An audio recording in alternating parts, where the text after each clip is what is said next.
Jangan kaget kita. Jangan kita kaget, karena biar bagaimanapun beban berat sekali yang sedang dipikul oleh Habib Rizik Syihab. Habibana bukan beban yang sembarangan. Kalau cuma kelas-kelas ustadz-ustadz seperti kita ini, mana mampu pikul beban seberat itu? Gak bakal mampu. Perjuangan beliau ini sama dengan perjuangan para nabi-nabi yang dulu. Dihina habis-habisan, dicari kelemahannya habis-habisan. Kita semua berdoa.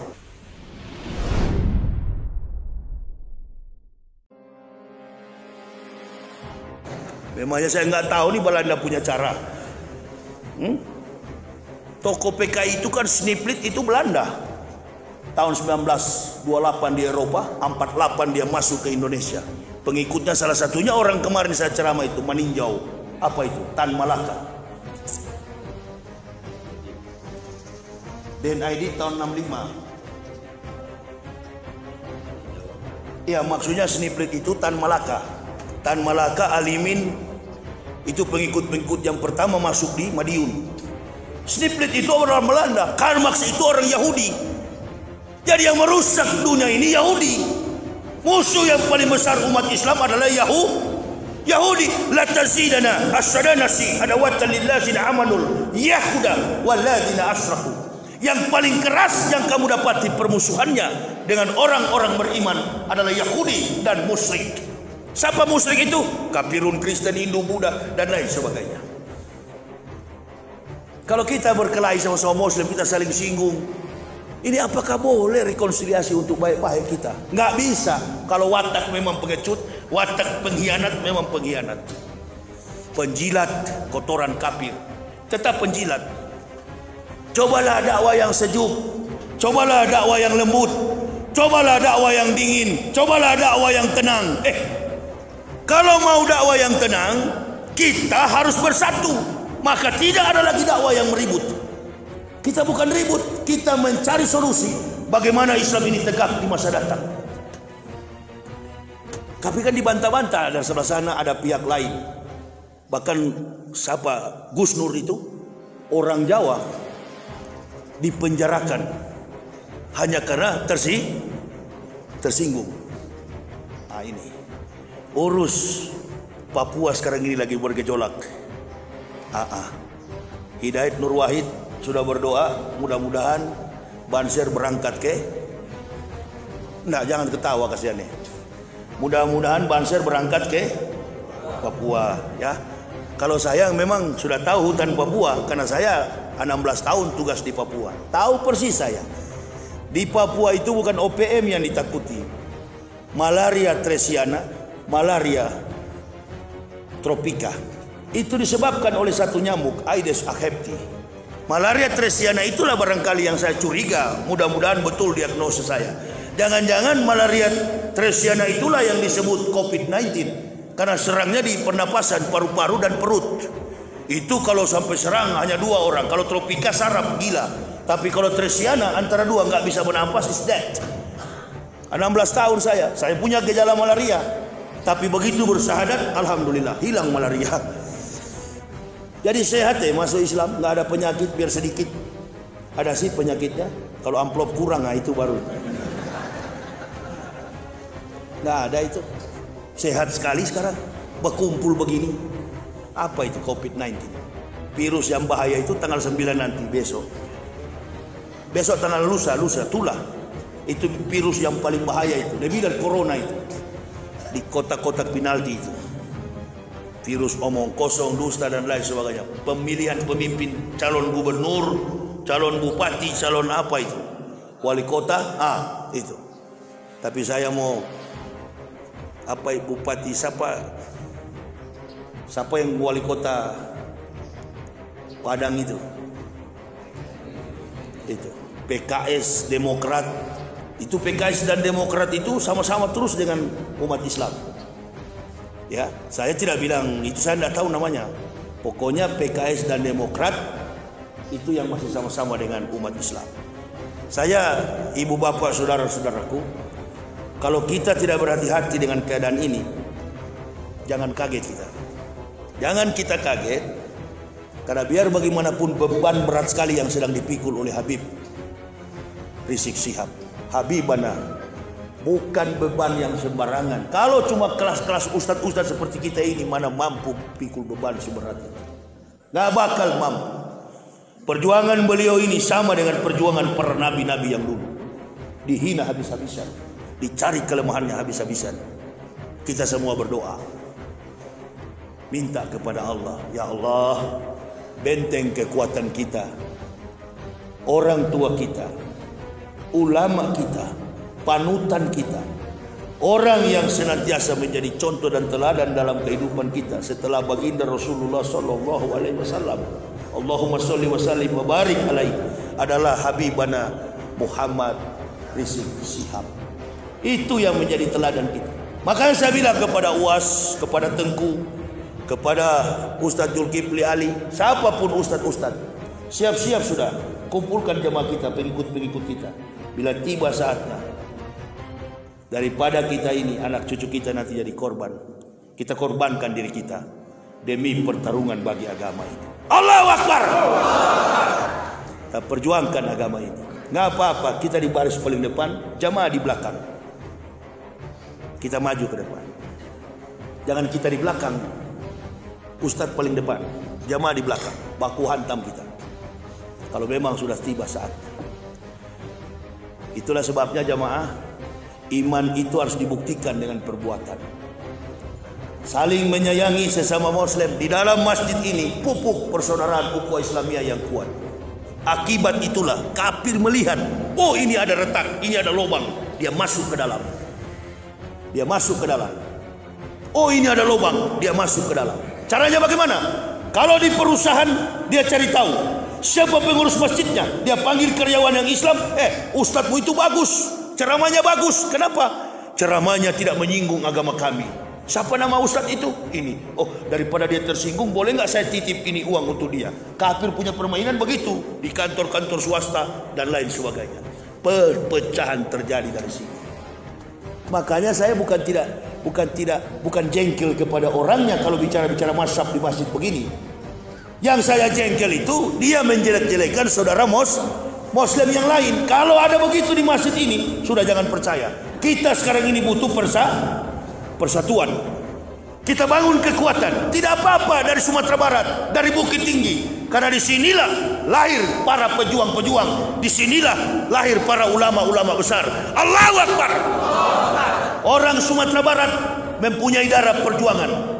Kami juga dari Manado begitu, punya darah perjuangan. Sama-sama kita berjuang demi tegaknya Islam.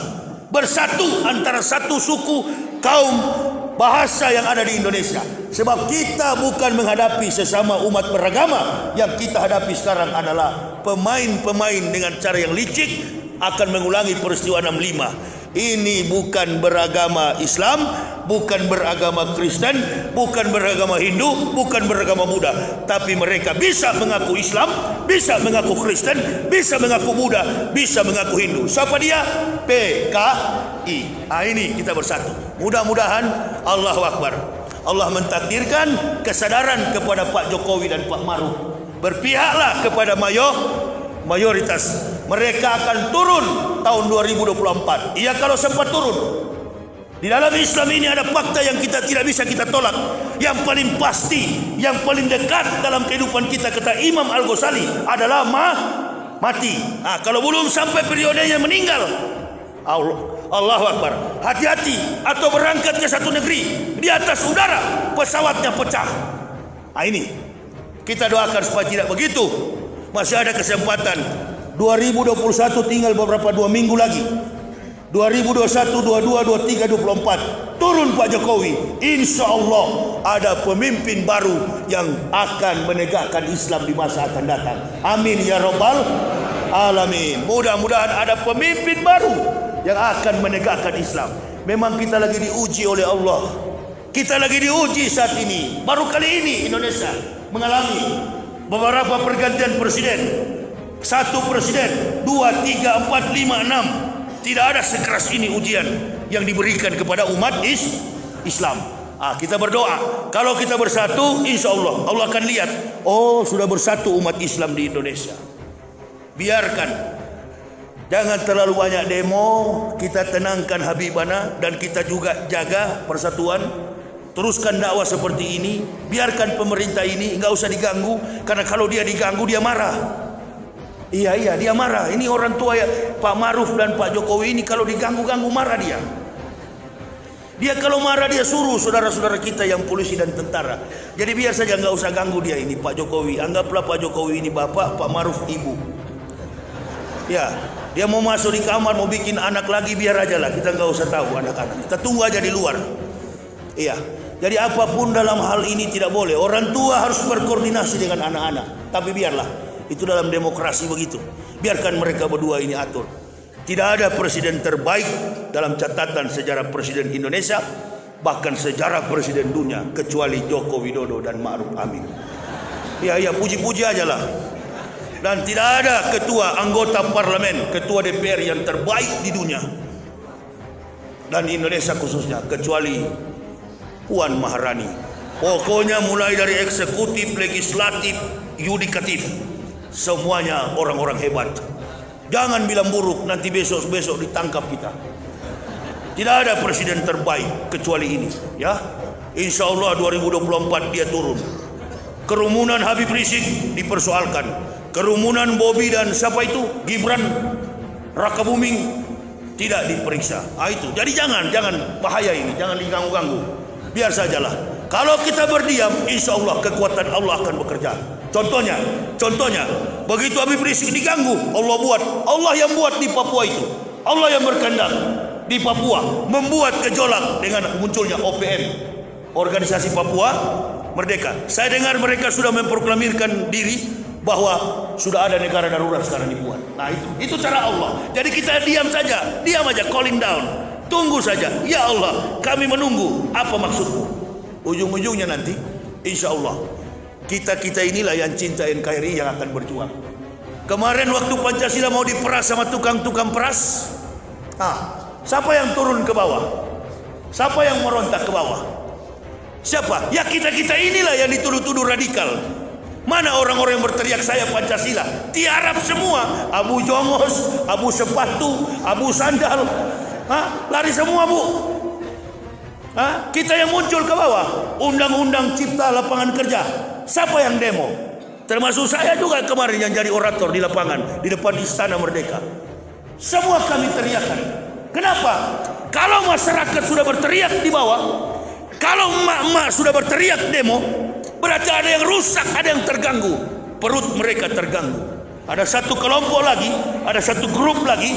Apabila mahasiswa, para akademisi, dosen-dosen sudah turun demo, bukan perut mereka terganggu, intelektualitas mereka terganggu. Kenapa?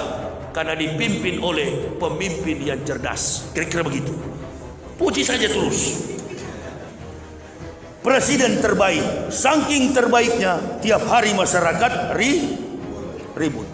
Ya, kita minta kepada Pak Jokowi dan Pak Maruf, Pak Jokowi, berpihaklah kepada kami yang mayoritas ini. Kenapa? Kami bukan minta dikasihani, kasihan nanti Bapak berdua. Kalau sudah turun dari kursi presiden nanti meninggalkan legacy yang buruk, kesan yang buruk. Kami nggak perlu dikasihani, kami apalagi di Bukit Tinggi, masya Allah, saya berapa hari di sini kenyang terus, masih banyak makanan di kamar itu. Betul apa betul? Antum berdua ini yang jadi catatan sejarah panjang nanti. Ingatkan begitu saja. Mari kita bersatu dengan pemerintah supaya kelompok bajingan penjahat yang kecil sedikit orang ini, komunis ini merasa tersisi. Ciptakan dakwah begitu supaya dia tersisi. Bahkan saya sering tantang, jangan si Ali Jaber yang kau tikam, tunggu pengajian Yahya Waloni. Kalau ada di sini coba suruh ganggu sekarang. Karena saya hantam dengan mic di kepala ini, hantam dengan meja ini. Saya waktu Ali Jaber ditikam di Lampung, besoknya saya ceramah di Lampung 1 minggu. Tapi kiri kanan di perut saya ini pisau dapur, pisau. Kau ganggu bala-bala di situ kau. Paling 10 tahun masuk penjara. Kan bukan membunuh, bukan pembunuhan berencana, tapi diserang. Artinya pasal bela diri. Kau robek-robek kau di situ. Iya, di mobil juga pedang hampir 2 meter. Cegat baku hantam kita. Itu kalau memang Islam sudah mendarah daging di dalam jiwa kita. Yang ada bukan hidup, bagaimana mati besok, husnul khatimah. Saya kira Ibu Bapak itu yang bisa saya sampaikan. Ini sudah siang, insya Allah di lain waktu kita jumpa kembali. Mohon doa bagi kami sekeluarga agar tetap kami senantiasa ada dalam ridha dan ampunan Allah. Insya Allah kami akan perjuangkan agama ini sampai titik darah penghabisan. Allahu Akbar. Dengan satu prinsip orang Melayu, lebih baik mati berkalang tanah daripada hidup bercermin bangkai, busuk kemana-mana. Tapi dengan cara begini, hidup bercerminkan kekuatan kekuasaan Quran dan hadis, harum di hadapan malaikat dan orang-orang mukmin.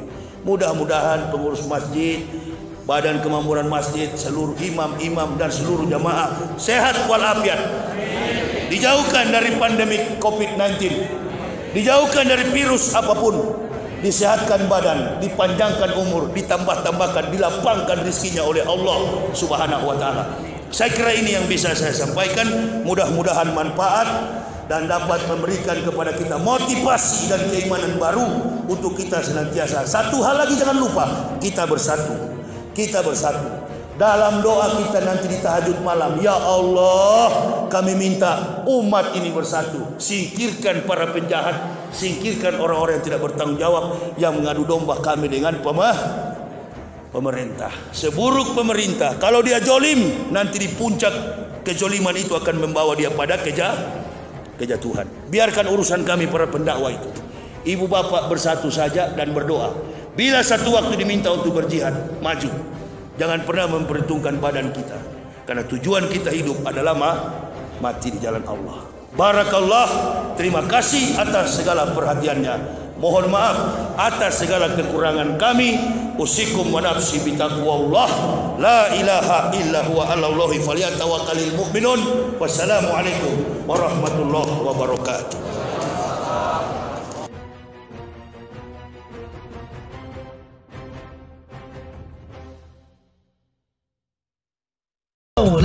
يا صل وسلم